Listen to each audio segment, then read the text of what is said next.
காலை வணக்கம். தேர்தல் தின வாழ்த்துக்கள். இந்த கட்சிக்காரர் சொல்கிறாரு தேர்தலுக்கு அப்புறம் அந்த கட்சி தலைவர்கள் இருக்க மாட்டாங்க, அவங்க சொல்கிறாங்க இவங்க இருக்க மாட்டாங்க. நான் என்ன தெரியுமா சொல்கிறேன், தேர்தலுக்கு அப்புறம் நம்ம தான் இருக்க மாட்டோம்.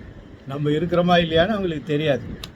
அதுதான். அதனால் ஓட்டு போட போகும்போது உங்கள் ஆள்காட்டி விரலை காட்டி ஓட்டு போடுறீங்கல்ல, அதை மனசில் வச்சுக்கோங்க.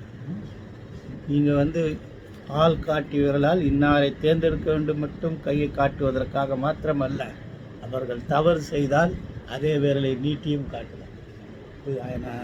அண்டர்ஸ்டாண்ட். சரி, இன்றைக்கி என்ன தீர்ப்புன்னு பார்த்தீங்கன்னா, AR 2024 supreme court 1139, AR 2024 supreme court 1139, Naresh Chandra Agarwal versus institute of chartered account of India.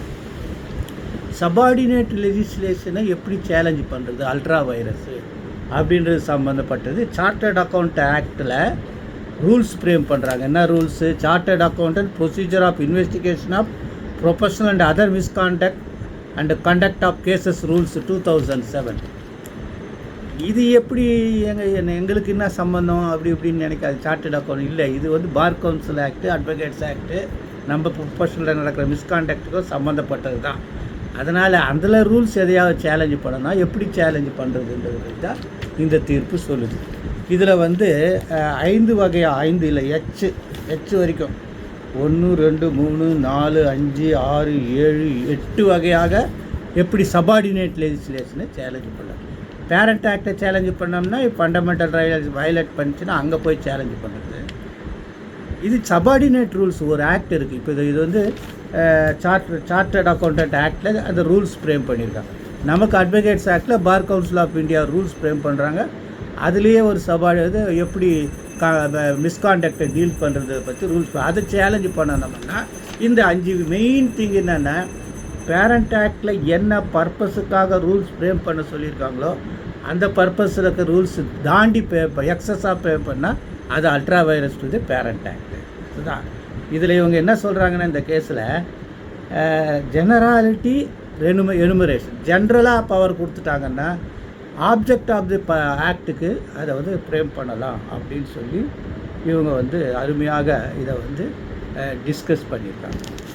So இது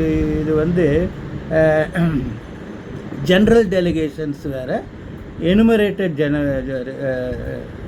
லெஜிஸ்லேஷன்ஸ் வேறு. அதனால் particular powers without prejudice to generality of general power இருந்துச்சுன்னா அது ஜென்ரல் பவருக்குள்ளேயே இல்லஸ்ட்ரேட்டிவாக இருக்கா இல்லையா ரொம்ப டீப்பாக எல்லாம் டிஸ்கஸ் பண்ண வேண்டிய விஷயம். ஆனால் சிம்பிளாக தெரிஞ்சிக்க வேண்டியது, ஜென்ரலாக பவர் கொடுக்கல, அது ஸ்பெசிஃபிக்காக பவர் கொடுத்துருக்காங்க அப்படின்னா அது இல்லாமல் நீங்கள் பிரின்சிபல் ஆஃப் நேச்சுரல் ஜஸ்டிஸ் வயலேட்டாக இருந்தால் கூட நீங்கள் சேலஞ்சு பண்ணலாம். அந்த பர்டிகுலர் ரூலை தான், அந்த ஆர்டரை தான் சேலஞ்சு பண்ணணும்.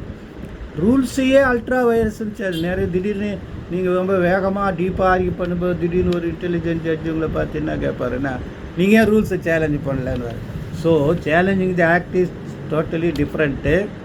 சபார்டினேட் லெஜிஸ்லேஷனை சேலஞ்ச் பண்ணுறது டிஃப்ரெண்ட் என்பதை மனதில் இருத்துக்கொள்ளுமாறு கேட்டுக்கொள்கிறேன். நன்றி, வணக்கம். ஓட்டு போட போகிறேன்.